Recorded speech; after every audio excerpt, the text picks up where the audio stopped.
Hi friends, ಎಲ್ರಿಗೂ ನಮಸ್ಕಾರ. ಜ್ಞಾನಗಂಗೋತ್ರಿ ಸಂಸ್ಥೆಯ ಇನ್ಕ್ವೆಸ್ಟ್ ಪ್ರಚಲಿತ ಘಟನೆಗಳ ಸರಣಿಗೆ ತಮ್ಮೆಲ್ಲರಿಗೂ ಮತ್ತೊಮ್ಮೆ ಸ್ವಾಗತ. ಇವತ್ತು ನಾವು ಸಂಚಿಕೆ ಸಂಖ್ಯೆ 1051 ಡಿಸ್ಕಸ್ ಮಾಡ್ತಾ ಇದ್ದೇವೆ. ದಿನಾಂಕ 10 ಮತ್ತು 11 ಫೆಬ್ರವರಿ 2026. ಇವತ್ತಿನ ಅಪ್ಡೇಟ್ಸನ್ನು ತಿಳಿಯೋ ಮುನ್ನ ಕಳೆದ ಸಂಚಿಕೆ 2 ಪ್ರಶ್ನೆಗಳ ಸರಿ ಉತ್ತರಗಳು, ಪ್ರಶ್ನೆ ಸಂಖ್ಯೆ 1ಕ್ಕೆ ಆಪ್ಷನ್ ಸಿ ಮತ್ತು ಪ್ರಶ್ನೆ ಸಂಖ್ಯೆ 2ಕ್ಕೆ ಆಪ್ಷನ್ ಡಿ ಸರಿ ಉತ್ತರವಾಗಿರುತ್ತೆ. ಹಾಗಿದ್ರೆ ಇವತ್ತಿನ ಮೊದಲನೇ ಪ್ರಶ್ನೆಗೆ ಬರೋಣ. ಕರ್ನಾಟಕದ ಯಾವ ಪಕ್ಷಿಧಾಮದ ಬಳಿ ಧ್ವನಿ ನಿರೋಧಕ ತಡೆಗೋಡೆಗಳನ್ನು ಪ್ರಸ್ತಾಪಿಸಲಾಗಿದೆ? A sound-proof barrier is proposed near which bird sanctuary in Karnataka? So ನಮ್ಮ ಕರ್ನಾಟಕದ ಒಂದು ಪಕ್ಷಿ ಮೀಸಲು ಪ್ರದೇಶ, ಇಲ್ಲಿ ಸೌಂಡ್ ಪ್ರೂಫ್ ಬ್ಯಾರಿಯರನ್ನು ಡೆವಲಪ್ ಮಾಡ್ತಕ್ಕಂಥ ಒಂದು ನಿರ್ಧಾರವನ್ನು ಕೈಗೊಳ್ಳಲಾಗಿರುತ್ತೆ. ಸೊ ರೀಸನ್ ಏನು ಅಂದರೆ ಅಲ್ಲಿ ಹೆದ್ದಾರಿ ಅಥವಾ ಹೈವೇಯನ್ನು ಎಕ್ಸ್ಪ್ಯಾಂಡ್ ಮಾಡ್ತಾ ಇದ್ದಾರೆ. ಸೊ ಇದರಿಂದ ವೆಹಿಕಲ್ಸ್ ಹೆಚ್ಚಾಗಿ ಮೂವ್ ಆಗೋದ್ರಿಂದ ಅಲ್ಲಿ ನಾಯ್ಸ್ ಪೊಲ್ಯೂಷನ್ ಆಗುತ್ತೆ. ಅದರಿಂದ ಅಲ್ಲಿರ್ತಕ್ಕಂಥ ಬರ್ಡ್ಸ್ಗಳಿಗೆ ಡಿಸ್ಟರ್ಬೆನ್ಸ್ ಆಗುತ್ತೆ. ಅದನ್ನು ಪ್ರಿವೆಂಟ್ ಮಾಡಲಿಕ್ಕೆ ಒಂದು ನಾಯ್ಸ್ ಬ್ಯಾರಿಯರನ್ನು ಕನ್ಸ್ಟ್ರಕ್ಟ್ ಮಾಡ್ತಕ್ಕಂಥ ಒಂದು ನಿರ್ಧಾರವನ್ನು ತೆಗೆದುಕೊಳ್ಳಲಾಗಿರುತ್ತೆ. ಸೊ ಈ ರೀತಿಯಾಗಿ ನಾಯ್ಸ್ ಬ್ಯಾರಿಯರನ್ನು ಎಲ್ಲಿ ನಿರ್ಮಾಣ ಮಾಡಲಾಗುತ್ತಿದೆ ಅದು ನಮ್ಮ ಪ್ರಶ್ನೆ ಆಗಿರುತ್ತೆ. ಸೊ ಈ ಪ್ರಶ್ನೆಗೆ ಸರಿಯಾದ ಉತ್ತರ ರಂಗನತಿಟ್ಟು ಬರ್ಡ್ ಸ್ಯಾಂಕ್ಚುರಿಯಲ್ಲಿ ಈ ಒಂದು ನಿರ್ಧಾರವನ್ನು ತೆಗೆದುಕೊಳ್ಳಲಾಗಿರುತ್ತೆ. ಸೊ ಇದರ ಬಗ್ಗೆ ನಾವು ಕಂಪ್ಲೀಟ್ ಮಾಹಿತಿಯನ್ನು ತಿಳಿದುಕೊಳ್ಳುವುದರ ಜೊತೆಗೆ ರಂಗನತಿಟ್ಟು ಬರ್ಡ್ ಸ್ಯಾಂಕ್ಚುರಿ ಏನಿರುತ್ತೆ ಅದರ ಬಗ್ಗೆ ಬೇಸಿಕ್ ಮಾಹಿತಿಯನ್ನು ಕೂಡ ನಾವಿಲ್ಲಿ ಸಂಪೂರ್ಣವಾಗಿ ಡಿಸ್ಕಸ್ ಮಾಡೋಣ. ಸೊ ನಮ್ಮ ಕರ್ನಾಟಕದಲ್ಲಿರ್ತಕ್ಕಂಥ ಪ್ರಮುಖ ಬರ್ಡ್ ಸ್ಯಾಂಕ್ಚುರೀಸ್ ಅಂದರೆ ತುಂಬ ಬರ್ಡ್ ಸ್ಯಾಂಕ್ಚುರೀಸ್ ಇರುತ್ತೆ. ಅದರಲ್ಲಿ ಅತ್ಯಂತ ಪ್ರಮುಖವಾದ ಬರ್ಡ್ ಸ್ಯಾಂಕ್ಚುರೀಸ್ ಯಾವ್ದು ಅಂದರೆ ಒಂದನ್ನು ಬೋನಾಲ್ ಬರ್ಡ್ ಸ್ಯಾಂಕ್ಚುರಿ ಅಂತ ಹೇಳ್ತೇವೆ. ಇದಿರ್ತಕ್ಕಂಥದ್ದು ಯಾದಗಿರಿ ಡಿಸ್ಟ್ರಿಕ್ಟ್ನಲ್ಲಿ ಇರ್ತಕ್ಕಂಥದ್ದು. ಅದಾದಮೇಲೆ ಅತ್ತಿವೇರಿ ಬರ್ಡ್ ಸ್ಯಾಂಕ್ಚುರಿ, ಇದು ಉತ್ತರ ಕನ್ನಡದಲ್ಲಿ ಬರುತ್ತೆ. ಶಿವಮೊಗ್ಗದಲ್ಲಿರ್ತಕ್ಕಂಥದ್ದನ್ನು ನಾವು ಗುಡವಿ ಬರ್ಡ್ ಸ್ಯಾಂಕ್ಚುರಿ ಅಂತ ಹೇಳ್ತೇವೆ. ಮಂಗದಗಡ್ಡೆ ಬರ್ಡ್ ಸ್ಯಾಂಕ್ಚುರಿಯನ್ನು ಕೂಡ ನಾವಿಲ್ಲಿ ನೋಡ್ಬೋದಾಗಿರುತ್ತೆ. ದೆನ್ ಆದಿಚುಂಚನಗಿರಿ ಪೀಕಾಕ್ ಸ್ಯಾಂಕ್ಚುರಿ, ಅದಾದಮೇಲೆ ನಾವಿವತ್ತು ಡಿಸ್ಕಸ್ ಮಾಡ್ತಾ ಇರ್ತಕ್ಕಂಥ ರಂಗನತಿಟ್ಟು, ಇವು ಮಂಡ್ಯ ಡಿಸ್ಟ್ರಿಕ್ಟ್ನಲ್ಲಿರ್ತಕ್ಕಂಥ ಪಕ್ಷಿಧಾಮಗಳಾಗಿರುತ್ತೆ. ಸೊ ಅದಾದಮೇಲೆ ರಾಮದೇವರ ಬೆಟ್ಟ ವಲ್ಚರ್ ಸ್ಯಾಂಕ್ಚುರಿ ಅಥವಾ ರಾಮದೇವರ ಬೆಟ್ಟ ರಣಹದ್ದುಗಳ ಒಂದು ಸ್ಯಾಂಕ್ಚುರಿ ಆಗಿರುತ್ತೆ. ಇದಿರ್ತಕ್ಕಂಥದ್ದು ರಾಮನಗರ ಜಿಲ್ಲೆಯಲ್ಲಿ ಬರ್ತಕ್ಕಂಥದ್ದು. ಸೊ ನಾವಿವಾಗ ಈ ಸೌಂಡ್ ಬ್ಯಾರಿಯರ್ ಅನ್ನ ಏನು ಡಿಸ್ಕಸ್ ಮಾಡ್ತಾ ಇದ್ದೇವೆ ಅದು ರಂಗನತಿಟ್ಟು ಬರ್ಡ್ ಸ್ಯಾಂಕ್ಚುರಿಗೆ ಸಂಬಂಧಪಟ್ಟಿರ್ತಕ್ಕಂಥ ನಿರ್ಧಾರವಾಗಿರುತ್ತೆ. ಸೊ ಇದಕ್ಕೆ ರೀಸನ್ ಏನು ಅಂದರೆ ಹೈವೇ ಎಕ್ಸ್ಪ್ಯಾನ್ಷನ್. ಸೊ ಬೆಂಗಳೂರಿನಿಂದ ಕುಶಾಲ್ ನಗರಕ್ಕೆ NH275 ಏನಿದೆ ಈ ಒಂದು ಹೆದ್ದಾರಿಯನ್ನ ವಿಸ್ತರಣೆ ಮಾಡುತ್ತಿರುವ ಕಾರಣದಿಂದ ಈ ಒಂದು ನಾಯ್ಸ್ ಪೊಲ್ಯೂಷನ್ ಅಥವಾ ನಾಯ್ಸ್ ಪ್ರಿವೆನ್ಷನ್ ಬ್ಯಾರಿಯರ್ ಅನ್ನ ಡೆವಲಪ್ ಮಾಡಲಾಗ್ತಾ ಇದೆ.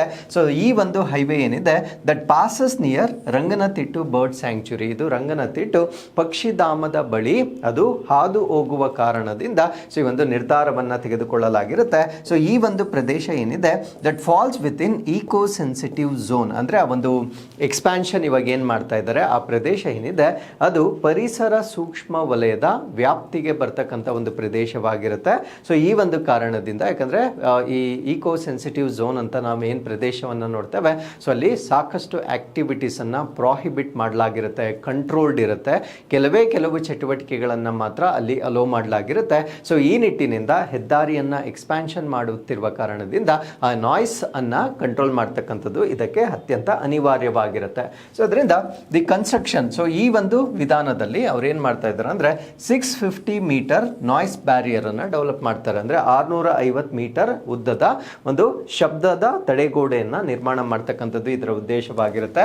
ಸೊ ಇಲ್ಲಿ ಬರ್ತಕ್ಕಂಥ ಕೀ ಸ್ಟೇಕ್ ಹೋಲ್ಡರ್ಸ್ ಯಾರು ಅಂದರೆ national highway authority of India, ಅಂದರೆ ಭಾರತೀಯ ರಾಷ್ಟ್ರೀಯ ಹೆದ್ದಾರಿ ಪ್ರಾಧಿಕಾರ, forest and wild life departments ಅಥವಾ ಅರಣ್ಯ ಮತ್ತು ವನ್ಯಜೀವಿ ಇಲಾಖೆಗಳು ಸೊ ಈ ಒಂದು ಸೌಂಡ್ ಬ್ಯಾರಿಯರನ್ನು ಡೆವಲಪ್ ಮಾಡ್ತಕ್ಕಂಥ ಒಂದು ಜವಾಬ್ದಾರಿಯನ್ನು ಪಡೆದುಕೊಂಡಿರುತ್ತೆ. ಹಾಗಿದ್ರೆ ರಂಗನತಿಟ್ಟು ಬರ್ಡ್ ಸ್ಯಾಂಕ್ಚುರಿ ಬಗ್ಗೆ ನಾವು ಹೆಚ್ಚಿನ ಮಾಹಿತಿಯನ್ನು ಡಿಸ್ಕಸ್ ಮಾಡೋದಾದರೆ ನಮ್ಮ ಕರ್ನಾಟಕದ ಮಂಡ್ಯ ಜಿಲ್ಲೆಯಲ್ಲಿರ್ತಕ್ಕಂಥ ಒಂದು ಪಕ್ಷಿಧಾಮ ಇದಾಗಿರುತ್ತೆ. So situated on the banks of river Kaveri ನದಿಯ ದಡದಲ್ಲಿ ಇರ್ತಕ್ಕಂಥ ಒಂದು ಬರ್ಡ್ ಸ್ಯಾಂಕ್ಚುರಿ ಇದಾಗಿರುತ್ತೆ.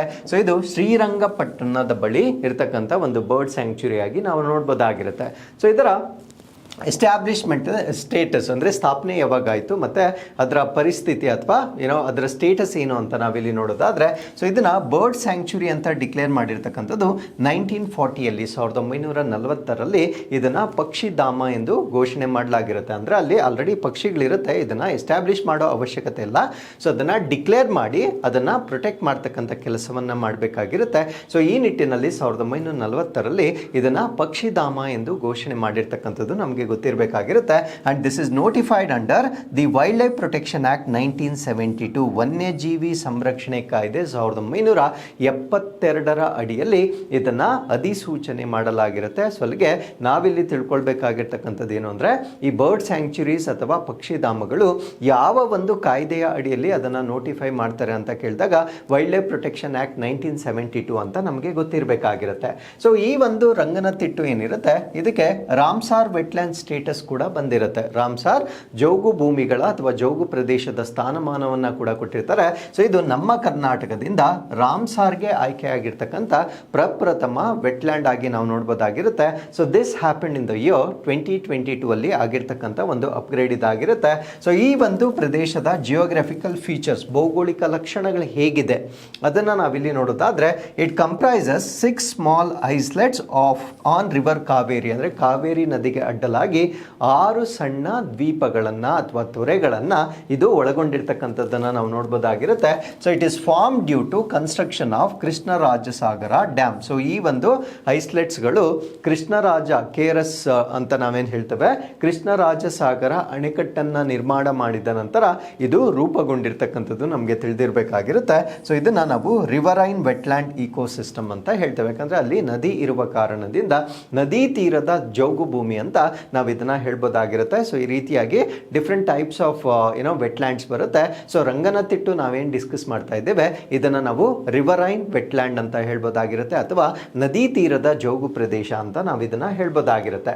ಸೊ ಇಲ್ಲಿರ್ತಕ್ಕಂಥ ಬರ್ಡ್ ಡೈವರ್ಸಿಟಿ ಅಥವಾ ಪಕ್ಷಿಗಳ ವೈವಿಧ್ಯತೆಯನ್ನು ನಾವು ನೋಡೋದಾದ್ರೆ, ಇಲ್ಲಿ major breeding ground for birds, ಅಂದರೆ ಇದು ಸಂತಾನೋತ್ಪತ್ತಿಗೆ, ಪಕ್ಷಿಗಳಿಗೆ ಸಂತಾನೋತ್ಪತ್ತಿಗೆ ಅತ್ಯಂತ ಅನುಕೂಲಕರವಾಗಿರ್ತಕ್ಕಂಥ ಒಂದು ಪ್ರದೇಶವಾಗಿರುತ್ತೆ.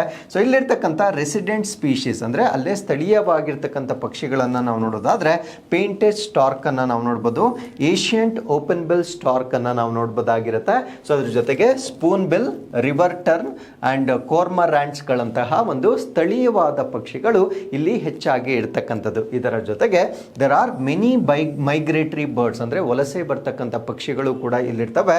ಸೈಬೀರಿಯಾ ಮತ್ತು ನಾರ್ತ್ ಅಮೆರಿಕಾದಿಂದ ಬರ್ತಕ್ಕಂಥ ವಲಸೆ ಪಕ್ಷಿಗಳನ್ನು ಕೂಡ ಈ ಒಂದು ಪ್ರದೇಶದಲ್ಲಿ ನಾವು ಹೆಚ್ಚಾಗಿ ನೋಡ್ಬೋದಾಗಿರುತ್ತೆ. ಇನ್ನು ಪಕ್ಷಿಗಳನ್ನು ಹೊರತುಪಡಿಸಿ ಇಲ್ಲಿರ್ತಕ್ಕಂಥ ಫಾನಾ ಅಥವಾ ಪ್ರಾಣಿಗಳನ್ನು ನಾವು ನೋಡೋದಾದ್ರೆ ಮಗ್ಗರ್ ಕ್ರೊಕೊಡೈಲ್ ಅಂತ ಕರಿತೇವೆ. ಮಗ್ಗರ್ ಅಂದರೆ ಸೊ ಅದರ ಮೂತಿ ತುಂಬ ಬ್ಲಂಟ್ ಆಗಿರುತ್ತೆ, ಅಂದರೆ ಈ ಥರ ಬ್ರಾಡ್ ಮೂತಿಯನ್ನು ಹೊಂದಿದ್ರೆ, ಮೌತನ್ನು ಹೊಂದಿದ್ರೆ ಅದನ್ನು ನಾವು ಮಗ್ಗರ್ ಕ್ರೊಕೊಡೈಲ್ ಅಂತ ಕರಿತೇವೆ. ಇನ್ನೊಂದು ಗರಿಯಲ್ಸ್ ಅಂತ ಬರುತ್ತೆ. ಗರಿಯಲ್ಸ್ ಅಂತ ಹೇಳಿದ್ರೆ ಸೊ ಅದರ ಮೂತಿ ಈ ಥರ ಶಾರ್ಪ್ ಆಗಿರುತ್ತೆ, ಅದನ್ನು ಗರಿಯಲ್ಸ್ ಅಂತ ಹೇಳ್ತೇವೆ.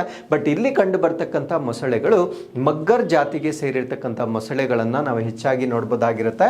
ಆಟರ್ಸ್ ಅಥವಾ ನೀರು ನಾಯಿಗಳು ಇಲ್ಲಿರುತ್ತೆ.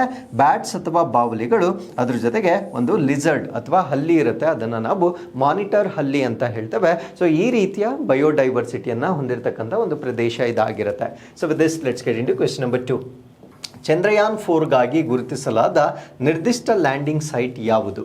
The specific landing site identified for Chandrayaan 4. So after the successful launch of Chandrayaan 3, ನಮ್ಮ ಇಸ್ರೋ ಈಗ ಚಂದ್ರಯಾನ್ 4ಗೆ ಸಜ್ಜಾಗ್ತಾ ಇದೆ. ಹಾಗಿದ್ರೆ ಚಂದ್ರಯಾನ್ 4 ಅಲ್ಲಿ ನಾವೇನು ಲ್ಯಾಂಡಿಂಗ್ ಮಾಡ್ತಾ ಇದ್ದೇವೆ ಆ ಪ್ಲೇಸ್ ಅನ್ನ ಈಗ ಆಲ್ರೆಡಿ ಐಡೆಂಟಿಫೈ ಮಾಡ್ಕೊಂಡಿರ್ತಾರೆ. So what is that place ಅಂತಕ್ಕಂಥದ್ದು ನಮ್ಮ ಪ್ರಶ್ನೆ ಆಗಿರುತ್ತೆ. ಸೊ ಈ ಪ್ರಶ್ನೆಗೆ ಸರಿಯಾದ ಉತ್ತರ ಮಾನ್ಸ್ ಮೌಂಟನ್ ಪ್ರದೇಶ ಅಂತ ಹೇಳ್ತೇವೆ. ಈ ಮಾನ್ಸ್ ಮೌಂಟನ್ ರೀಜನ್ ಅಲ್ಲಿ ಚಂದ್ರಯಾನ್ 4 ಅನ್ನ ಲ್ಯಾಂಡ್ ಮಾಡ್ತಕ್ಕಂಥ ಒಂದು ನಿರ್ಧಾರವನ್ನ ನಮ್ಮ ಇಸ್ರೋ ತೆಗೆದುಕೊಂಡಿರುತ್ತೆ. ಸೊ ಈ ಆರ್ಟಿಕಲ್ ಅಲ್ಲಿ ನಾವು ಚಂದ್ರಯಾನ್ 4ಗೆ ಸಂಬಂಧಪಟ್ಟಂತೆ ಎಲ್ಲ ಮಾಹಿತಿಯನ್ನ ನಾವು ಡಿಸ್ಕಸ್ ಮಾಡೋಣ. So ISRO identifies site for Chandrayaan 4 lander. So Chandrayaan 4 lander ಎಲ್ಲಾಗಬೇಕು, ಆ ಒಂದು ಲ್ಯಾಂಡಿಂಗ್ ಎಲ್ಲಾಗಬೇಕು ಅನ್ನೋದನ್ನ ಈಗ ಇಸ್ರೋ ಗುರುತಿಸ್ತಿರ್ತಕ್ಕಂಥದ್ದನ್ನ ನಾವು ನೋಡ್ಬೋದಾಗಿರುತ್ತೆ. ಸೊ ಇದರ ಒಂದು ಎಕ್ಸ್ಪ್ಲನೇಷನ್ ಅನ್ನ ನಾವು ತಿಳಿಯೋದಕ್ಕಿಂತ ಮುಂಚೆ ನಾವು ಚಂದ್ರಯಾನ್ 3 ಅನ್ನ ನಾವು ಎಲ್ಲಿ ಎಕ್ಸಾಕ್ಟ್ಲಿ ಲ್ಯಾಂಡ್ ಮಾಡಿದ್ದೇವೆ ಆ ಲ್ಯಾಂಡಿಂಗ್ ಪೊಸಿಷನ್ಗೆ ಒಂದು ನಾಮಕರಣವನ್ನ ಮಾಡಿರ್ತಾರೆ. So they have named the landing position of Chandrayaan 3. ಆ ಸ್ಪಾಟ್ ಅನ್ನ ಏನಂತ ನಾಮಕರಣ ಮಾಡಿದ್ದಾರೆ ಅದನ್ನ ನೀವು ಕಮೆಂಟ್ಸ್ ಅಲ್ಲಿ ತಿಳಿಸಬಹುದಾಗಿರುತ್ತೆ. ಸೊ ಈಗ ಚಂದ್ರಯಾನ್ 4ಗೆ ಸಂಬಂಧಪಟ್ಟಂತೆ ISRO has identified the landing location.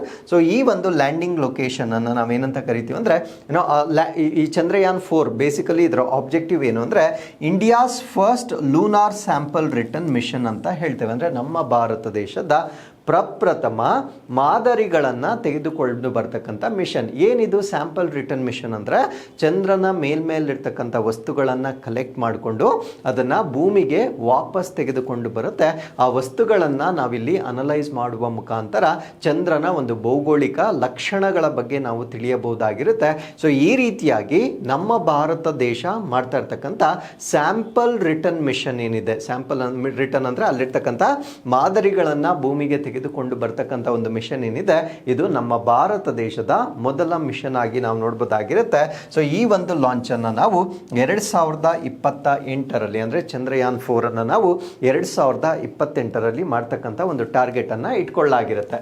So ಇನ್ನು ಲೊಕೇಶನ್ ಸೆಲೆಕ್ಟ್ ಮಾಡಿರ್ತಕ್ಕಂಥದ್ದು ಸೌತ್ ಪೋಲಾರ್ ರೀಜನ್ ಆಗಿರುತ್ತೆ. ಅಂದರೆ ಚಂದ್ರನ ದಕ್ಷಿಣ ಧ್ರುವ ಪ್ರದೇಶ, ನಮ್ಮ ಭೂಮಿಗೆ ಹಿಂಗೆ ಸೌತ್ ಪೋಲ್ ಮತ್ತೆ ನಾರ್ತ್ ಪೋಲ್ ಅಂತ ಹೇಗಿರುತ್ತೆ, ಚಂದ್ರನಿಗೂ ಕೂಡ ಅದೇ ರೀತಿ south pole and north pole ಅಂತ ಇರುತ್ತೆ. ಸೊ ಈಗ ಐಡೆಂಟಿಫೈ ಮಾಡಿರ್ತಕ್ಕಂಥ ಒಂದು ಪ್ರದೇಶ ಅಂತಕ್ಕಂಥದ್ದು ಸೌತ್ ಪೋಲಾರ್ ರೀಜನ್ ಅಲ್ಲಿ ಅಥವಾ ದಕ್ಷಿಣ ಧ್ರುವ ಪ್ರದೇಶದಲ್ಲಿರ್ತಕ್ಕಂಥ ಒಂದು ಪ್ರದೇಶವಾಗಿರುತ್ತೆ.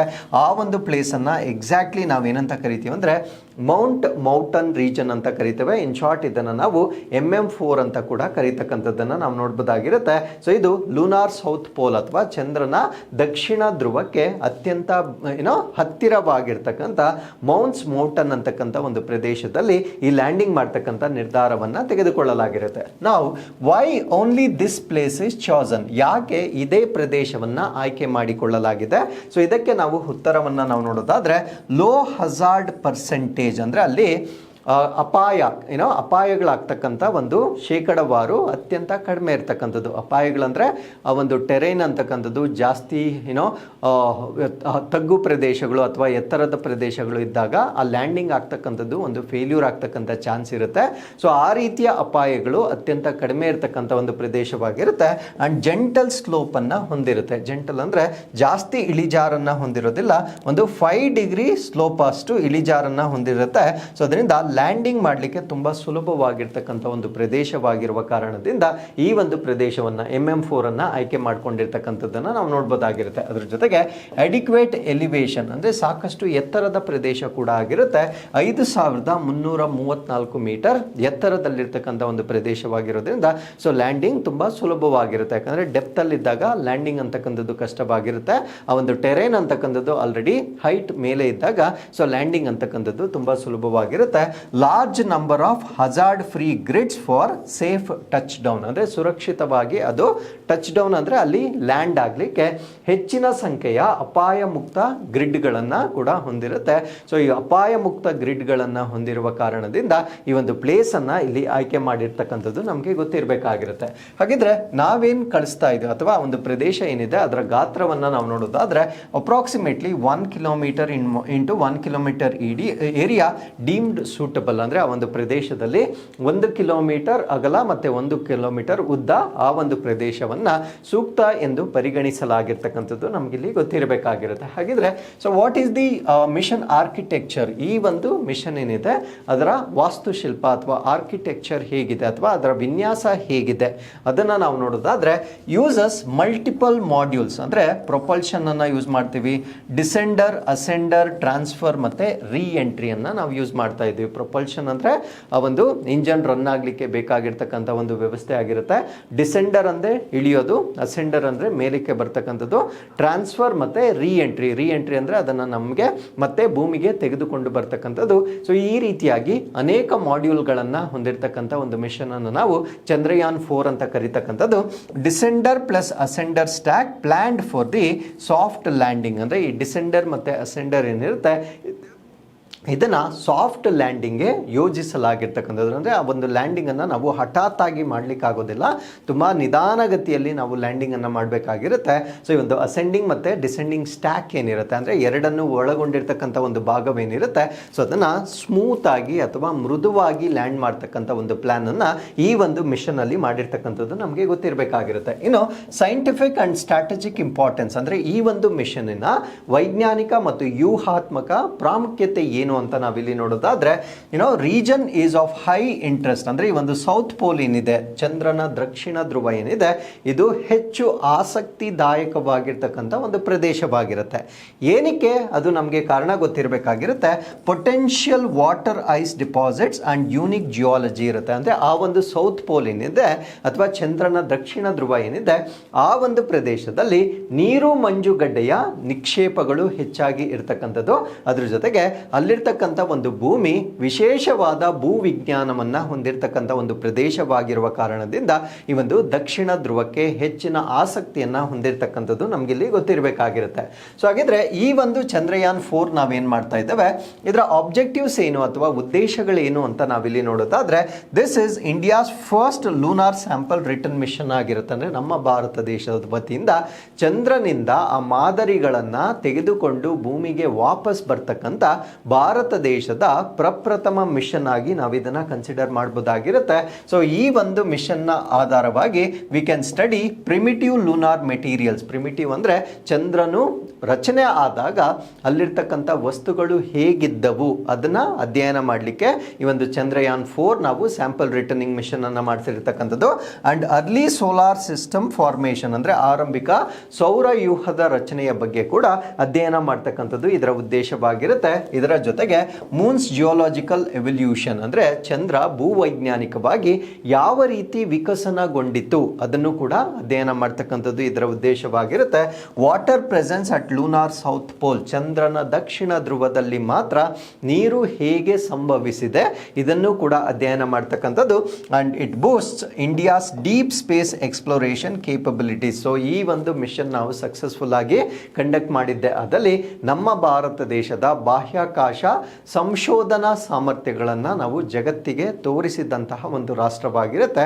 ಸೊ ಈ ನಿಟ್ಟಿನಲ್ಲಿ ಚಂದ್ರಯಾನ್ 4 ಅಂತಕ್ಕಂಥದ್ದು ನಮಗೆ ಸ್ಟ್ರಾಟಜಿಕಲಿ ಅಥವಾ ಸೈಂಟಿಫಿಕಲಿ ತುಂಬಾ ಇಂಪಾರ್ಟೆಂಟ್ ಆಗಿರ್ತಕ್ಕಂಥ ಒಂದು ಮಿಷನ್ ಆಗಿ ನಾವು ಪರಿಗಣಿಸಬಹುದಾಗಿರುತ್ತೆ. So with this let's get into question number 3. ನವೀಕರಿಸಬಹುದಾದ ಇಂಧನ ಉತ್ಪಾದನೆಯಲ್ಲಿ ಭಾರತವು ಪ್ರಸ್ತುತ ವಿಶ್ವದಲ್ಲಿ ಎಷ್ಟನೇ ಸ್ಥಾನದಲ್ಲಿದೆ? India currently ranks dash in the world in renewable energy production. So ಈ ಪ್ರಶ್ನೆಗೆ ಸರಿಯಾದ ಉತ್ತರ, ಪ್ರಸ್ತುತವಾಗಿ ನಮ್ಮ ಭಾರತ ದೇಶ ನವೀಕರಿಸಬಹುದಾದ ಇಂಧನ ಉತ್ಪಾದನೆಯಲ್ಲಿ ಜಗತ್ತಿನಲ್ಲಿ 3ನೇ ಸ್ಥಾನವನ್ನ ಹೊಂದಿರತಕ್ಕಂಥ ಒಂದು ರಾಷ್ಟ್ರವಾಗಿರುತ್ತೆ. ಸೊ ಇದರ ಬಗ್ಗೆ ನಾವಿಲ್ಲಿ ವಿಸ್ತೃತವಾಗಿ ತಿಳ್ಕೊಳ್ಳೋದಾದ್ರೆ, ಸೊ ರ್ಯಾಂಕ್ ಅನ್ನ ನೆನ್ಪಿಟ್ಕೊಳ್ಳಿ. We are third largest renewable energy producer in the world. Major milestone in global clean energy transition ಅಂದ್ರೆ ಜಾಗತಿಕವಾಗಿ ಈ ಒಂದು ಶಕ್ತಿಯ ಪರಿವರ್ತನೆ ಏನಾಗ್ತಾ ಇದೆ. ಶಕ್ತಿಯ ಪರಿವರ್ತನೆ ಅಂದ್ರೆ ಫಾಸಿಲ್ ಇಂದ ನಾನ್ ಫಾಸಿಲ್ ಫ್ಯೂಯಲ್ ಕಡೆಗೆ ಬರ್ತಕ್ಕಂಥ ಒಂದು ಸಿಸ್ಟಮ್ ಏನಿರುತ್ತೆ. ಸೊ ಇದರಲ್ಲಿ ನಾವು ಮೇಜರ್ ಅಥವಾ ಪ್ರಮುಖವಾಗಿರ್ತಕ್ಕಂಥ ಒಂದು ಬದಲಾವಣೆಯಾಗಿ ನಾವು ಇದನ್ನ ನೋಡಬಹುದಾಗಿರುತ್ತೆ. ಹಾಗಿದ್ರೆ so what is the total renewable energy capacity of India? Bharat ದೇಶದ ಒಟ್ಟು ನವೀಕರಿಸಬಹುದಾದ ಇಂಧನದ ಸಾಮರ್ಥ್ಯ ಎಷ್ಟಿರುತ್ತೆ ಅಂದ್ರೆ 270 ಗಿಗಾವ್ಯಾಟ್ಸ್ ಗಿಂತ ಮೀರಿದೆ. 270 ಗಿಗಾವ್ಯಾಟ್ ಗಿಂತ ಇದು ಹೆಚ್ಚಾಗಿರ್ತಕ್ಕಂಥದ್ದನ್ನ ನಾವಿಲ್ಲಿ ಗಮನಿಸಬಹುದಾಗಿರುತ್ತೆ. ಸೊ ರಿನ್ಯೂಬಲ್ ಎನರ್ಜಿಯಲ್ಲಿ ಸೋಲಾರ್ ಎನರ್ಜಿ, ಸೌರಶಕ್ತಿ, ವಿಂಡ್ ಎನರ್ಜಿ, ಪವನ ಶಕ್ತಿ, ಹೈಡ್ರೋ ಪವರ್, ಜಲ ವಿದ್ಯುತ್ ಮತ್ತೆ ಬಯೋ ಪವರ್ ಅಥವಾ ಜೈವಿಕ ಶಕ್ತಿಯನ್ನ ನಾವು ಇಲ್ಲಿ ಈ ಒಂದು ರಿನ್ಯೂಬಲ್ ಎನರ್ಜಿ ಕ್ಯಾಟಗರಿಯಲ್ಲಿ ನಾವು ನೋಡಬಹುದಾಗಿರುತ್ತೆ. ಸೊ ನಮಗೆ ಒಂದು ನ್ಯಾಷನಲ್ ಟಾರ್ಗೆಟ್ ಇದೆ, ಒಂದು ರಾಷ್ಟ್ರೀಯ ಗುರಿಯನ್ನ ನಾವು ಇಟ್ಕೊಂಡಿದ್ದೇವೆ. ಆ ನ್ಯಾಷನಲ್ ಟಾರ್ಗೆಟ್ ಏನು ಅಂದ್ರೆ 500 gigawatts of non fossil fuel capacity by 2030 ಅಂದ್ರೆ 2030. ಇನ್ನ 4 ವರ್ಷಗಳಲ್ಲಿ ನಮ್ಮ ಭಾರತ ದೇಶದಲ್ಲಿ ಪಳೆಯುವಳಿಕೆ ಏತರವಾಗಿರ್ತಕ್ಕಂಥ ಇಂಧನ ಸಾಮರ್ಥ್ಯವನ್ನ 500 ಗಿಗಾವ್ಯಾಟ್ಸ್ಗಳಿಗೆ ನಾವು ತಲುಪ್ತಕ್ಕಂಥದ್ದು ನಮ್ಮ ಭಾರತ ದೇಶದ ಗುರಿಯಾಗಿರುತ್ತೆ. ಸೊ ಈ ಒಂದು ಗುರಿಯನ್ನ ಸಾಕಾರಗೊಳಿಸಲಿಕ್ಕೆ ನಾವು ರಿನ್ಯೂಬಲ್ ಎನರ್ಜಿ ಕೆಪಾಸಿಟಿಯನ್ನ ಹೆಚ್ಚು ಮಾಡಬೇಕಾಗಿರುತ್ತೆ.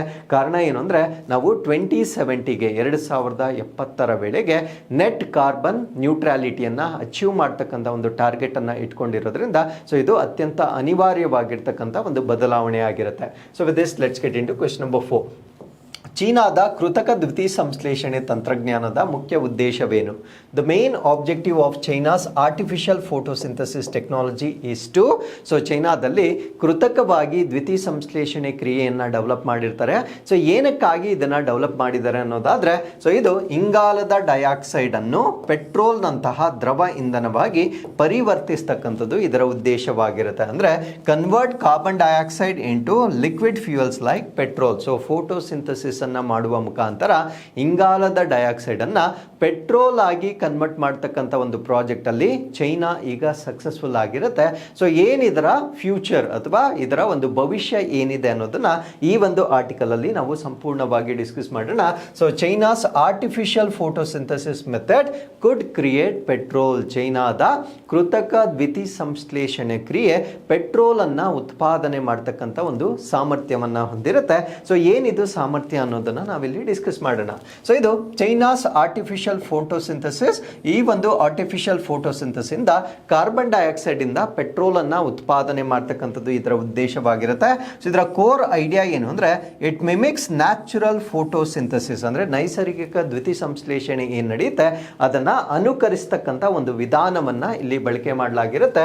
Uses sunlight to convert carbon dioxide into fuel components, ಅಂದ್ರೆ ಸೂರ್ಯನ ಬೆಳಕನ್ನ ಬಳಸಿಕೊಂಡು ಇಂಗಾಲದ ಡೈಆಕ್ಸೈಡ್ ಅನ್ನ ಪೆಟ್ರೋಲ್ ಆಗಿ ಪರಿವರ್ತನೆ ಮಾಡ್ತಕ್ಕಂಥ ಒಂದು ಎಕ್ಸ್ಪೆರಿಮೆಂಟ್ ಅಲ್ಲಿ ಚೈನಾ ಈಗ ಯಶಸ್ಸನ್ನ ಕಂಡಿರುತ್ತೆ.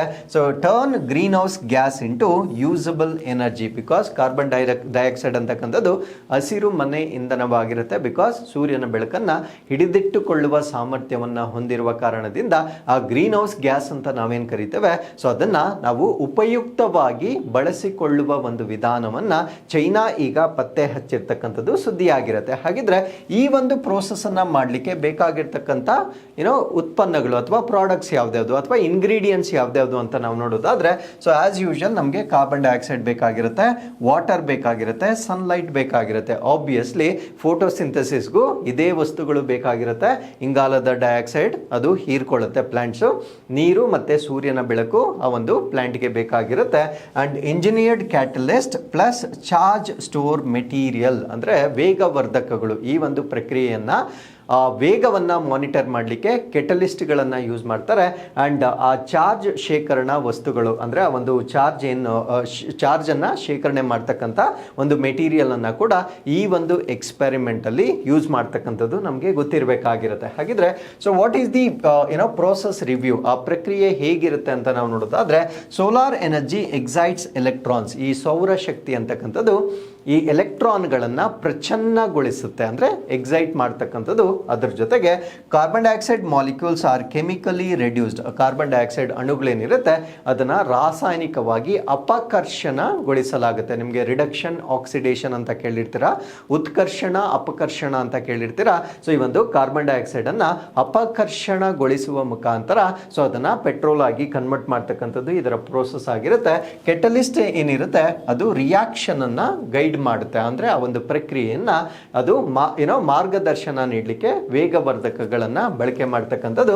And intermediate products are formed, mainly carbon monoxide. So ಈ ಒಂದು ಪ್ರಕ್ರಿಯೆ ನಡೆಯುವಾಗ ಕೆಲವೊಂದು ಉತ್ಪನ್ನಗಳು ಮಧ್ಯದಲ್ಲಿ ರಚನೆ ಆಗುತ್ತೆ. ಅದಕ್ಕೆ ಒಂದು ಉದಾಹರಣೆ ಯಾವುದು ಅಂದ್ರೆ ಕಾರ್ಬನ್ ಮೊನಾಕ್ಸೈಡ್ ಅಂತಕ್ಕಂಥ ಒಂದು ಉತ್ಪನ್ನ ಈ ಒಂದು ಪ್ರಕ್ರಿಯೆಯಲ್ಲಿ ಕಂಡು ಬರ್ತಕ್ಕಂಥದ್ದು ನಮಗೆ ಗೊತ್ತಿರಬೇಕಾಗಿರುತ್ತೆ. ಸೊ ಕೀ ಇಂಟರ್ಮೀಡಿಯೇಟ್ ಬಂದು ಕಾರ್ಬನ್ ಮೊನಾಕ್ಸೈಡ್ ಆಗಿರುತ್ತೆ. Acts as a fuel building block. So ಈ ಕಾರ್ಬನ್ ಮೊನಾಕ್ಸೈಡ್ ಏನಿರುತ್ತೆ ಇದನ್ನ ಇಂಧನ ಬಿಲ್ಡಿಂಗ್ ಬ್ಲಾಕ್ ಆಗಿ ಕೂಡ ಇದು ಕಾರ್ಯನಿರ್ವಹಿಸ್ತಕ್ಕಂಥ ಒಂದು ವಸ್ತುವಾಗಿರುತ್ತೆ. And combined with hydrogen to form syn gas. So ಈ ಒಂದು ಕಾರ್ಬನ್ ಮೊನಾಕ್ಸೈಡ್ ಅನ್ನ ಹೈಡ್ರೋಜನ್ ನೊಂದಿಗೆ ಬೆರೆಸುವ ಮುಖಾಂತರ ಸಿನ್ ಗ್ಯಾಸ್ ಅನ್ನ ಕೂಡ ಉತ್ಪಾದನೆ ಮಾಡಬಹುದಾಗಿರುತ್ತೆ.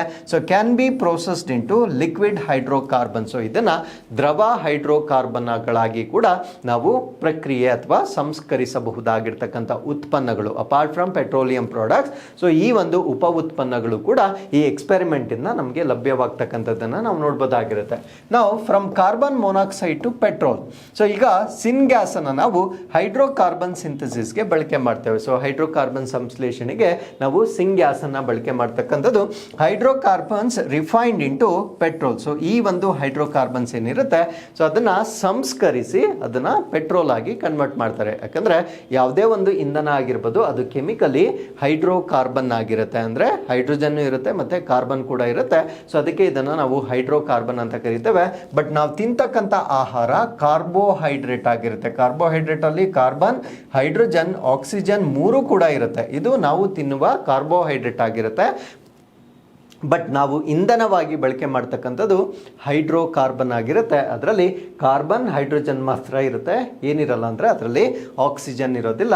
ಸೊ ಈ ಒಂದು ಹೈಡ್ರೋಕಾರ್ಬನ್ಗಳಾಗಿ ಇದನ್ನು ನಾವು ಪರಿಷ್ಕರಣೆ ಮಾಡ್ಬೋದಾಗಿರುತ್ತೆ. ಸೊ ಅದ್ರ ಜೊತೆಗೆ we can also get diesel, jet fuel and uses existing industrial fuel production methods, ಅಂದರೆ ಅಸ್ತಿತ್ವದಲ್ಲಿರುವ ಕೈಗಾರಿಕಾ ಇಂಧನ ಉತ್ಪಾದನೆಗಳ ಒಂದು ಮೆಥಡನ್ನು ಉಪಯೋಗಿಸ್ಕೊಂಡು ಸೊ ಈ ಒಂದು ಪೆಟ್ರೋಲನ್ನು ತಯಾರಿ ಮಾಡ್ತಕ್ಕಂಥ ಒಂದು ಇನ್ವೆನ್ಷನ್ ಈಗ ಚೈನಾದವರು ಮಾಡಲಾಗಿರುತ್ತೆ. ಹಾಗಿದ್ರೆ ಸೊ ಈ ಒಂದು ಎಕ್ಸ್ಪೆರಿಮೆಂಟ್ನ ಲಿಮಿಟೇಷನ್ಸ್ ಏನು? It looks very interesting because we can convert carbon dioxide into petrol ಆಗಿರೋದ್ರಿಂದ ತುಂಬ ಆಸಕ್ತಿದಾಯಕವಾಗಿರುತ್ತೆ. But can we do it in a larger scale is a big question. So ಅದಕ್ಕೆ ನಾವು ಲಿಮಿಟೇಷನ್ಸನ್ನು ನಾವು ನೋಡೋದಾದರೆ ಸೊ ಪ್ರಸ್ತುತವಾಗಿ ಅವರು ಡೆವಲಪ್ ಮಾಡಿರ್ತಕ್ಕಂಥದ್ದು ಲ್ಯಾಬ್ ಸ್ಕೇಲಲ್ಲಿ ಮಾತ್ರ, ಅಂದರೆ ಒಂದು ಪ್ರಯೋಗಾಲಯದ ಮಟ್ಟದಲ್ಲಿ ಮಾತ್ರ ಇದನ್ನು ಡೆವಲಪ್ ಮಾಡಲಾಗಿರುತ್ತೆ.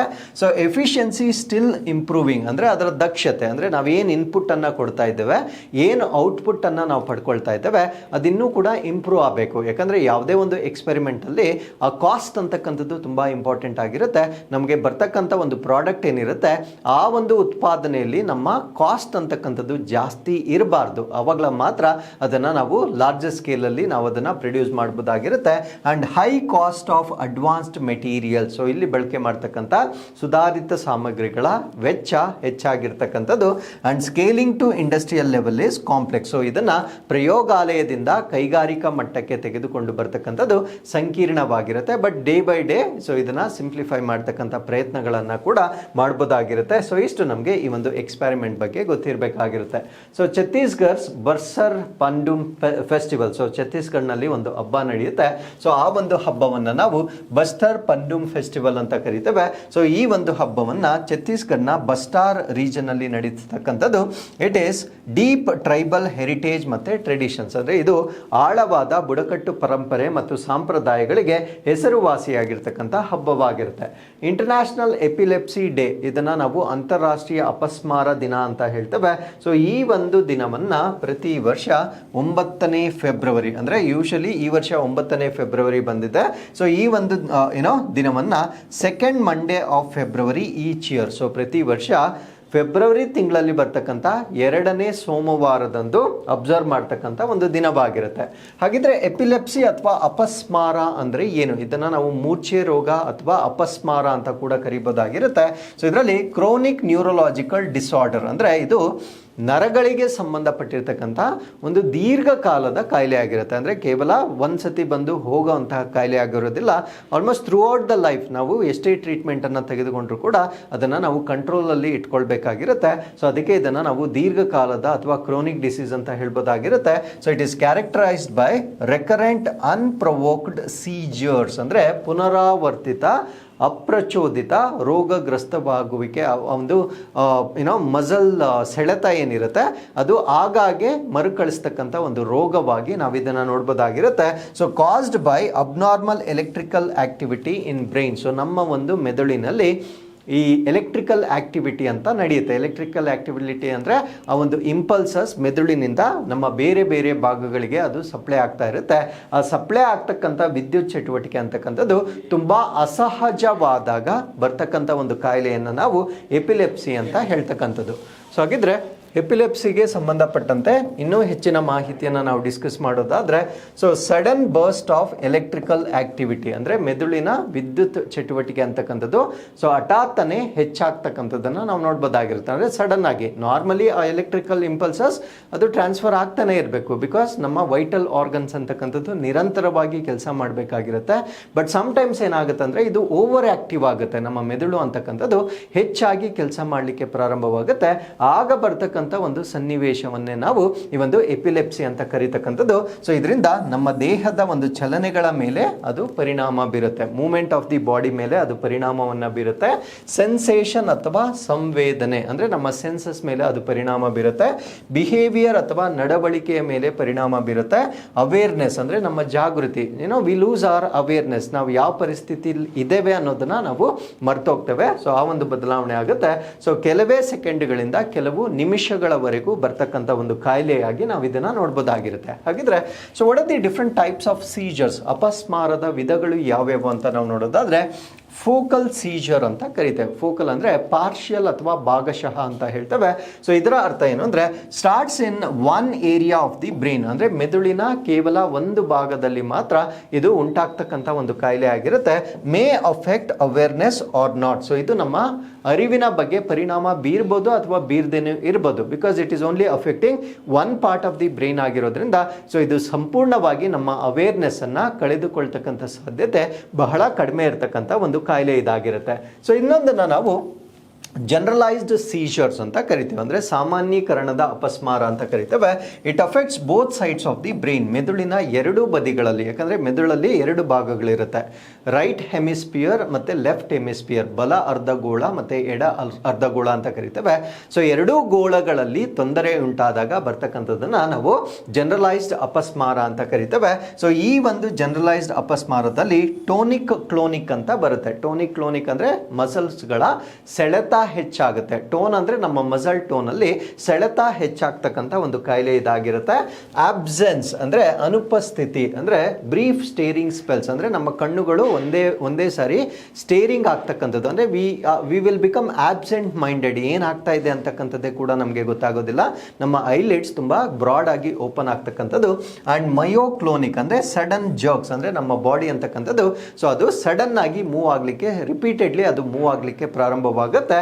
ಅಂಡ್ ಏಟೋನಿಕ್ ಅಂದರೆ ನಮ್ಮ ಮಸಲ್ಸ್ಗಳು ತನ್ನ ಟೋನನ್ನು ಕಳೆದುಕೊಳ್ಳುತ್ತೆ, ಅಂದರೆ ತನ್ನ ಒಂದು ಕಂಟ್ರಾಕ್ಷನ್ ರಿಲ್ಯಾಕ್ಸೇಷನ್ ನಾರ್ಮಲ್ ಆಗಿ ಏನಾಗುತ್ತೆ ಅದನ್ನು ಕಳೆದುಕೊಳ್ತಕ್ಕಂಥದ್ದನ್ನು ನಾವು ಈ ಒಂದು ಜನರಲೈಸ್ ಸೀಜರ್ಸ್ ಅಲ್ಲಿ ನಾವು ನೋಡ್ಬೋದಾಗಿರುತ್ತೆ. ಹಾಗಿದ್ರೆ ಸೊ ಈ ಒಂದು ಕಾಯಿಲೆ ಏನಕ್ಕೆ ಬರುತ್ತೆ, ರೀಸನ್ಸ್ ಏನು ಅಂತ ನಾವು ನೋಡೋದಾದ್ರೆ ಜೆನೆಟಿಕ್ ಫ್ಯಾಕ್ಟರ್ಸ್, ಅಂದರೆ ಅನುವಂಶೀಯವಾಗಿ ಇದು ಪೇರೆಂಟ್ಸ್ ಇಂದ ಮಕ್ಕಳಿಗೂ ಬರಬಹುದಾಗಿರ್ತಕ್ಕಂಥ ಒಂದು ಕಾಯಿಲೆ ಆಗಿರುತ್ತೆ. ಬ್ರೈನ್ ಇಂಜುರಿ ಆರ್ ಟ್ರೋಮಾ, ಮೆದುಳಿಗೆ ಏನಾದರೂ ಗಾಯವಾದಾಗ ಅಥವಾ ಆಘಾತವಾದಾಗ ಈ ಕಾಯಿಲೆ ಬರ್ಬೋದಾಗಿರುತ್ತೆ. ಸ್ಟ್ರೋಕ್ ಅಥವಾ ಪಾರ್ಶ್ವವಾಯುದಿಂದ ಕೂಡ ಈ ಒಂದು ಕಾಯಿಲೆ ಬರ್ಬೋದಾಗಿರುತ್ತೆ. ಬ್ರೈನ್ ಇನ್ಫೆಕ್ಷನ್ ಅಥವಾ ಮೆದುಳಿಗೆ ಏನಾದರೂ ಸೋಂಕುಗಳು ಉಂಟಾದಾಗ ಈ ಒಂದು ಕಾಯಿಲೆ ಬರ್ತಕ್ಕಂಥ ಒಂದು ಸಾಧ್ಯತೆ ಇರುತ್ತೆ. ಟ್ಯೂಮರ್ಸ್ ಇನ್ ದ ಬ್ರೈನ್, ಅಂದರೆ ಬ್ರೈನ್ ಕ್ಯಾನ್ಸರ್ ಅಂತ ಹೇಳ್ಬೋದಾಗಿರುತ್ತೆ, ಇದರಿಂದ ಕೂಡ ಬರ್ಬೋದಾಗಿರುತ್ತೆ. ಡೆವಲಪ್ಮೆಂಟಲ್ ಡಿಸಾರ್ಡರ್ಸ್, ಅಂದರೆ ಬೆಳವಣಿಗೆಯ ಅನಾರೋಗ್ಯಗಳು, ಅಂದರೆ ಬ್ರೈನ್ ಅಭಿವೃದ್ಧಿ ಹೊಂದುವ ಸಮಯದಲ್ಲಿ ಆಗ್ತಕ್ಕಂಥ ದೋಷಗಳಿಂದ ಬರ್ಬೋದಾಗಿರುತ್ತೆ.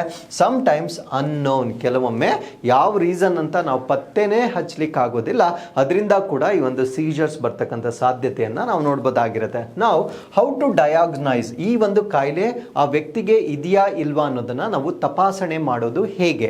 ಸೊ ಇದಕ್ಕೆ ನಾವು ಮೆಡಿಕಲ್ ಹಿಸ್ಟರಿ, ಅಂದರೆ ಆ ಒಂದು ವ್ಯಕ್ತಿಯ ವೈಜ್ಞಾನಿಕ ಇತಿಹಾಸ, ಏನೇನು ಸಿಂಪ್ಟಮ್ಸ್ ಬರ್ತಾ ಇದೆ ಅದನ್ನು ನಾವು ದಾಖಲು ಮಾಡಬೇಕಾಗಿರುತ್ತೆ. ಸೊ ಎಲ್ಲದಕ್ಕಿಂತ ಮುಖ್ಯವಾಗಿ ಇಇಜಿ ಅಂತ ಮಾಡ್ತಾರೆ, ಎಲೆಕ್ಟ್ರೋ ಎನ್ಸೆಫೆಲೋಗ್ರಾಮ್ ಅಂತ ಹೇಳ್ತೇವೆ. ಇದು ಮೆದುಳಿನ ಚಟುವಟಿಕೆಯನ್ನ ಪರೀಕ್ಷೆ ಮಾಡ್ತಕ್ಕಂಥ ಒಂದು ಪರೀಕ್ಷೆ ಆಗಿರುತ್ತೆ. ಸೊ ಇದನ್ನ ಇಇಜಿಯನ್ನ ಮಾಡ್ತಕ್ಕಂಥದ್ದು. ಬ್ರೈನ್ ಇಮೇಜಿಂಗ್ ಅಂತ ಮಾಡ್ತಾರೆ, MRI, ಮ್ಯಾಗ್ನೆಟಿಕ್ ರೆಸೊನೆನ್ಸ್ ಇಮೇಜಿಂಗ್, ಮತ್ತೆ ಕಂಪ್ಯೂಟರ್ ಟೋಮೋಗ್ರಫಿ ಅಂತ ನಾವೇನು ಹೇಳ್ತೇವೆ, CT ಸ್ಕ್ಯಾನ್ ಅಂತ ಹೇಳ್ತೇವೆ. ಸೊ ಇವೆಲ್ಲ ಕೂಡ ಮೆದುಳಿಗೆ ಸಂಬಂಧಪಟ್ಟಿರ್ತಕ್ಕಂಥ ಸ್ಕ್ಯಾನ್ಸ್ ಆಗಿರುತ್ತೆ. ಸೊ ಇವನ್ ಬ್ಲಡ್ ಟೆಸ್ಟ್ ಅಥವಾ ರಕ್ತ ಪರೀಕ್ಷೆಗಳನ್ನು ಮಾಡುವ ಮುಖಾಂತರ ಕೂಡ ಸೀಜರ್ಸ್ನ ಬಗ್ಗೆ ನಾವು ಪರೀಕ್ಷೆಯನ್ನ ಮಾಡ್ಬೋದಾಗಿರುತ್ತೆ. ಹಾಗಿದ್ರೆ ಇದನ್ನ ಚಿಕಿತ್ಸೆ ಮಾಡೋದು ಹೇಗೆ ಅಂದರೆ ಆಂಟಿ ಸೀಜರ್, ಅಂದರೆ ಈ ಒಂದು ಕಾಯಿಲೆಯ ವಿರೋಧಿ ಔಷಧಿಗಳು ಕೂಡ ಬರುತ್ತೆ. ಅದ್ರ ಜೊತೆಗೆ ಸಮ್ ಟೈಮ್ಸ್ ತುಂಬ ಕ್ರಿಟಿಕಲ್ ಆಗಿದ್ದಾಗ ಸರ್ಜರಿ ಅಥವಾ ಶಸ್ತ್ರಚಿಕಿತ್ಸೆಯನ್ನು ಕೂಡ ಈ ಒಂದು ಕಾಯಿಲೆಗೆ ಮಾಡಬೇಕಾಗಿರುತ್ತೆ. ಅದ್ರ ಜೊತೆಗೆ ವೇಗಸ್ ನರ್ವ್ ಸ್ಟಿಮ್ಯುಲೇಷನ್ ಅಂತ ಮಾಡ್ತಾರೆ, ಒಂದು ವೇಗಸ್ ನರ್ವ್ ಅಂತ ಇರುತ್ತೆ, ಅದನ್ನ ಪ್ರಚೋದನೆ ಕೂಡ ಮಾಡ್ತಕ್ಕಂಥ ಒಂದು ಚಿಕಿತ್ಸೆ ನೀಡಲಾಗುತ್ತೆ. ಅಂಡ್ ಕೀಟೋಜೆನಿಕ್ ಡಯಟ್ ಅನ್ನ ನೀಡಲಾಗುತ್ತೆ, ಅಂದರೆ ಎಸ್ಪೆಷಲಿ ಮಕ್ಕಳಿಗೆ ಈ ಒಂದು ಸೀಜರ್ಸ್ ಬಂದಾಗ ಒಂದು ಕೀಟೋಜೆನಿಕ್ ಆಹಾರ ಅಥವಾ ಡಯಟ್ ಅಂತ ಇರುತ್ತೆ, ಆ ಒಂದು ಡಯಟ್ ಅನ್ನ ನೀಡಲಾಗುತ್ತೆ. ಅಂಡ್ ಲೈಫ್ ಸ್ಟೈಲ್ ಮ್ಯಾನೇಜ್ಮೆಂಟ್, ಜೀವನ ಶೈಲಿಯಲ್ಲಿ ಕೆಲವೊಂದು ಬದಲಾವಣೆಗಳನ್ನು ಮಾಡಿಕೊಳ್ಳಬೇಕಾಗಿರುತ್ತೆ. ಸೊ ಈ ಎಲ್ಲ ವಿಧಾನಗಳಿಂದ ಎಪಿಲೆಪ್ಸಿಯನ್ನ ನಾವು ಕ್ಯೂರ್ ಮಾಡಬಹುದಾಗಿರುತ್ತೆ. ಸೊ ವರ್ಲ್ಡ್ ಪಲ್ಸಸ್ ಡೇ ಅಥವಾ ವಿಶ್ವ ದ್ವಿದಳ ಧಾನ್ಯಗಳ ದಿನ, ಈ ಒಂದು ದಿನವನ್ನ ಪ್ರತಿ ವರ್ಷ 10ನೇ ಫೆಬ್ರವರಿ ಆಚರಣೆ ಮಾಡಲಾಗುತ್ತೆ. ಸೊ ಈ ಒಂದು ದಿನದಂದು ನಾವು ದ್ವಿದಳ ಧಾನ್ಯಗಳ ಮಹತ್ವ, ಫುಡ್ ಸೆಕ್ಯೂರಿಟಿ ಅಥವಾ ಆಹಾರ ಭದ್ರತೆಗೆ ದ್ವಿದಳ ಧಾನ್ಯಗಳು ಎಷ್ಟು ಪ್ರಮುಖವಾದವು ಅನ್ನೋದನ್ನ ಜಾಗೃತಿ ಮೂಡಿಸ್ತಕ್ಕಂಥ ಒಂದು ದಿನವಾಗಿರುತ್ತೆ. ಸೊ ಇಲ್ಲಿಗೆ we have come to inquest challenge number 1051. So ಇಲ್ಲಿ ನೀವು ವಿಡಿಯೋನ ಪಾಸ್ ಮಾಡ್ಕೊಳ್ಳಿ. ಸೊ ಪ್ರಶ್ನೆಯನ್ನು ಓದಿ ಆ ಪ್ರಶ್ನೆಗಳಿಗೆ ಸೂಕ್ತವಾಗಿರ್ತಕ್ಕಂಥ ಉತ್ತರವನ್ನು ನೀಡಬಹುದಾಗಿರುತ್ತೆ. So this is question number 1 and this is question number 2. So ಇಲ್ಲಿಗೆ ಇವತ್ತಿನ ಎಲ್ಲ ಅಪ್ಡೇಟ್ಸ್ಗಳು ಕಂಪ್ಲೀಟ್ ಆಗಿರುತ್ತೆ. Again I will meet you with next updates. Till then keep reading. Take care of your selves and thank you very much for watching this.